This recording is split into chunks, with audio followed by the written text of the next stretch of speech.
Vanity of vanities. All things are vanity. Greetings, my dear friends. On this Tuesday, the 5th of May, 2020, I'm here to share with you our thought of the day. And on our thought of the day, I've chosen to reflect on time. In the book of Ecclesiastes, the author tells us that all things are vanity. And there is a time for everything. Probably many of us sometime last year had made great plans, saying, by this time next year, I would have done this and I would have done that, and I would have achieved this and that. But look at us today.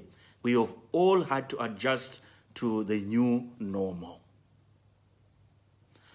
Jesus, talking about time in the Gospels, at the wedding at Cana, says to his mother, my time has not come yet. And later on, Jesus would say, it is time.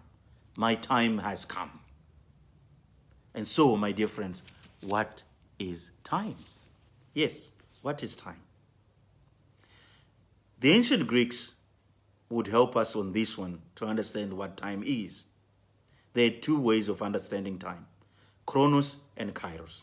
And it is kairos that I would like us to pay particular attention. Understood simply, kairos means the opportune time, the right time. But understood broadly, it means God's time. And I've heard many people say, God's time is the best.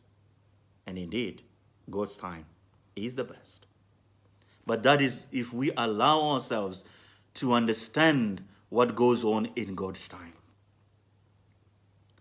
If we begin to let ourselves enter into God's time, everything that we try to understand that happens in our lives begins to make sense.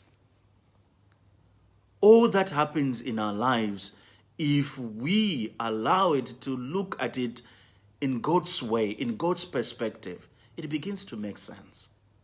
So, my dear friends, I invite you today to look at time as God sees time. I invite you, my dear friends, today to allow yourselves, to allow ourselves to enter into God's way of looking at life, God's way of looking at time, and become our way of looking at time. And we will discover that God's time indeed is the best, and everything else makes sense in God's time.